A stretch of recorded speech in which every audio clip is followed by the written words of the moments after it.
இந்த சங்கீதம் தாவீது ராஜாவால் எழுதப்பட்டிருக்கிறது. இதில் போடவில்லை. நீங்கள் பார்க்கும் போது ஒவ்வொரு சங்கீதத்திலும் யார் எழுதினார் என்று போட்டிருப்பார்கள். அதுபடி ஒன்றுமில்லை. ஆனால் நீங்கள் வரலாறு எடுத்து பார்த்தால் இது தாவீதுடைய சங்கீதமாக இருக்கிறது.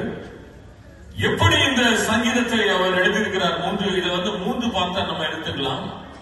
யாரெல்லாம் துதிக்க வேண்டும், எதுக்காக துதிக்க வேண்டும், நம்முடைய வாழ்க்கையை குறித்து நான் தீர்க்க தரிசனம் நிறைவேறுகிறதா என்பதை குறித்தும் நாம் இதிலே 3 பாகங்களாக பிரித்துக் கொள்ளலாம். சங்கீதம் தாவீது ராஜா கஷ்ட நிலைகளில் எழுதவில்லை. ஹல்லேலூயா. அவர் ராஜாவா இருக்கும் போது இருக்கிறார். அப்ப அந்த இருதயத்தில் அந்த நன்றிங்கிற ஒரு காரியம் இருக்கும் பொழுது மாத்திரம்தான் நம்ம எந்த நிலையில் இருந்தாலும் யூசுவலாக நம்ம என்ன பண்ணுவோம், சோதனை காலங்களில் மாத்திரம் தேவனை தேடுகிறவர்களாக இருக்கிறோம். அப்படிதானே? ஹல்லேலூயா. ஆனா அந்த தாவீது ராஜா அவன் ராஜாவாய் வனாந்தரத்தில் இருந்து அந்த சங்கீதத்தை எழுதவில்லை. அவன் ராஜாவை அரியணையில இருந்து இந்த சங்கீதத்தை எழுதுகிறார். கர்த்தரை துதியுங்கள், அவர் நல்லவர், அவர் கிருபை என்றும் உள்ளது. ஹல்லேலூயா. யாரெல்லாம் துதிக்கணும் கர்த்தரை? இஸ்ரவேல் யாவரும், அவரை அறிந்த மக்கள் அனைவரும் கர்த்தரை துதிக்க வேண்டும். அதற்கு அடுத்தபடியாக ஆரோன் குடும்பத்தாரே. ஆரோன் குடும்பத்தார்னா யாரு? அவருக்கு பணிவிடை செய்கிற இந்த பக்கம் இருக்கிற ஊழியக்காரங்கள், சின்ன சின்ன ஊழியம் பண்றவங்க எல்லாரும் கர்த்தரை கண்டிப்பா துதிக்கணும். ஹல்லேலூயா. ஹல்லேலூயா. உங்களுடைய வாய்களில் விசேஷமாக ஆரோன் குடும்பத்தார் அவருடைய வாயில் இருந்து வேற எந்த ஒரு வார்த்தைகளும் வரக்கூடாது. பிரியமானவர்களே, உங்களுடைய வாயில் இருந்து தேவனை துதிக்கிற காரியம் மாத்திரம்தான் வர வேண்டும். தேவன் ரொம்ப கண்டிப்புள்ள தேவனாக இருக்கிறார். ஹல்லேலூயா. நெருக்கத்தில் கர்த்தரை நோக்கி கூப்பிட்டேன் என்று சொல்லியிருக்கிறார். நெருக்கத்தில் இருந்து நீங்க நெருக்கத்தில் இருக்கும்போது எங்க இருப்பீங்க? வசனாக சொல்லியிருக்கிறது, பிரபுக்களை நம்புவதை பார்க்கலாம். ஹல்லேலூயா. நீங்க தேட வேண்டிய இடம் என்னுடைய தேவனுடைய பாதப்படி மாத்திரமே. நான் அதிக நேரம் எடுத்துக் கொள்ளவில்லை. நான் ஒரு 2-3 வசனத்தை சொல்லிவிட்டு கடந்து செல்ல விரும்புகிறேன்.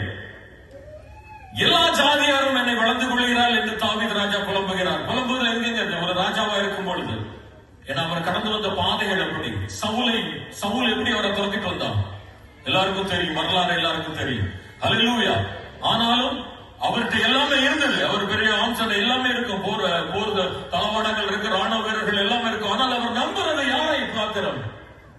தேவனை மாத்திரம், கர்த்தரையை மாத்திரம் அவர் நம்புகிறபடியினால் கர்த்தர் தாவீது ராஜாவை மற்ற எல்லாரையும் காட்டிலும் உயர்த்தினார். நான் விழும்படி நீ என்னை தள்ளினாய். அவர் அதான் சொல்றாரு, நான் விழும்படி. ஒரு ராஜாவை நம்மளால போய் ஏதாவது பண்ண முடியுமா? நம்மள பண்ணலாம். ஒரு ராஜாவை ஒரு நாளும் பண்ண முடியாது. ஆனால் அவருக்கும் ஒரு சோதனை இருக்கிறது. ஆனா அந்த ராஜா நினைச்சிருந்தா அவங்களை எப்படினாலும் முடிச்சிருக்கலாம்.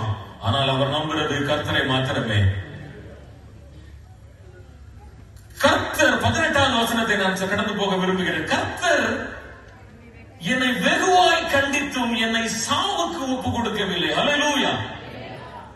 இது எப்படி போனோம்னா 17 மாசத்துக்கிட்ட 18க்குள்ள போனோம். கர்த்தருடைய செய்கைகளை நான் விவரிப்பேன். ஹல்லேலூயா. ஏன் விவரிப்பேன்னா, அவர் என்னை மரண பள்ளத்தாக்கில் இருந்து தப்புவித்தார். ஒரே என்னுடைய சாட்சியாய் சொல்லிவிட்டு நான் இந்த இடத்தை விட்டு கடந்து செல்ல விரும்புகிறேன். அநேக பேருக்கு தெரியும், 2023 செப்டம்பர் 6ஆம் தேதி எனக்கு ஒரு ஹார்ட் அட்டாக் வந்தது. 1, 2 அல்ல, 7 ஷாக்கு கொடுத்து என்னை கர்த்தர் திரும்ப எடுத்தார். நான் மரித்தேன், ஆனாலும் கர்த்தர் என்னை உயிரோடு எழ வைத்தார். 7 ஷாக்கு கொடுத்து. ஹல்லேலூயா. ஆகையினபடியினாலே அவருடைய செய்கைகளை நான் விவரிப்பேன். ஹல்லேலூயா. ஹல்லேலூயா. ஏன்னா வீடு கட்டுகிறவர்களுக்கு ஆகாதென்று தள்ளின கல்லே. இது இங்க மாத்திரம் சொல்லல, புதிய ஏற்பாட்டிலையும் சொல்லப்பட்டிருக்கிறது. ஹல்லேலூயா. ஹல்லேலூயா. ஆகையினபடியினாலே என்ன பண்ணணுமா? கர்த்தரை துதியுங்கள். அவர் மாத்திரம் தான் நல்லவர். ஹல்லேலூயா.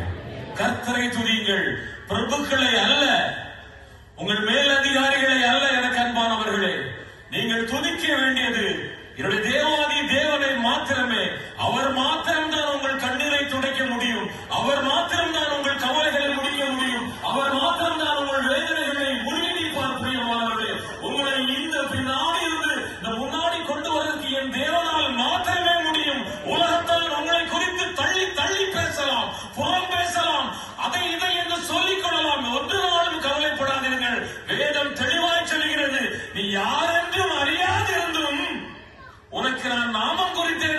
எழுதப்பட்டிருக்கிறது. அந்த தேவனை விசுவாசிப்போம். தெய்வம் தாமே நாம் ஒருவரை ஆசீர்வதிப்பாராக. ஆமென். அல்லேலூயா.